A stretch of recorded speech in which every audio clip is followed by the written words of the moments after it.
ఈ రోజు ముఖ్యాంశాలు బిర్యానీ చేయబోతున్నా. మీరు కూడా నేర్చుకోండి. ఓకే,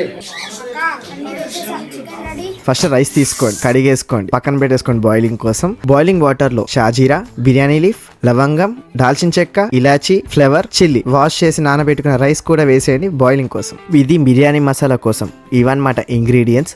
ఒక మిక్సీలో వేసేసుకొని ఒక తిప్పేసి తిప్పిన వెంటనే అది మనకి biryani masala ready. Fried onion కోసం సన్నగా ఆనియన్స్ ని తరిగి ప్లేట్ లో వేసుకొని మరుగుతున్న నూనెలో వేసి వేయించుకొని సైడ్కి తీసుకోండి. టైం ఫర్ చికెన్ తీసుకోండి, కడిగేసేయండి, పక్కన పెట్టుకోండి. ఇప్పుడు దీనికి కావాల్సిన మసాలా యాడ్ చేయండి. ఉప్పు కావాల్సినంత, పసుపు మీకు ఎంత అంటే అంత, కారం కావాల్సినంత, అల్లం వెల్లుల్లి పేస్టు, పుదీనా, ఇందాక గ్రైండ్ చేసుకున్న మసాలా పొడి అలా చల్లుకొని, పెరుగు కూడా ఎంతో కొంత వేసుకొని మొత్తానికి దాన్ని పట్టుకొని కలిపేసుకొని పక్కన పెట్టేసుకోండి. రెడీ టు కుక్ అనమాట. ఇదైతే వేడిగా ఒక కడాయి తీసుకొని దాంతో అలా నూనె పోసి ఇప్పటిదాకా కలుపుకున్న మొత్తాన్ని చికెన్ దాంతో వేసి కొద్దిసేపు ఉడకనివ్వాలన్నమాట. సో వెంటనే మూత పెట్టేయండి.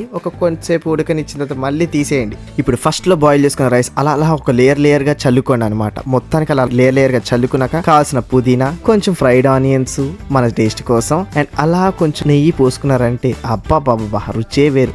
అలా కొద్దిసేపు మూత మూసేసి క్లోజ్ చేసేస్తే వేడి బిర్యానీ రెడీ అన్నమాట. అలా సర్వ్ చేసుకుంటూ ఒక పీస్ కలిపేసుకొని అలా లెగ్ పీస్ వేసుకొని అలా రైస్ వేసుకుంటే ఫైనలీ వేడి బిర్యానీ రెడీ.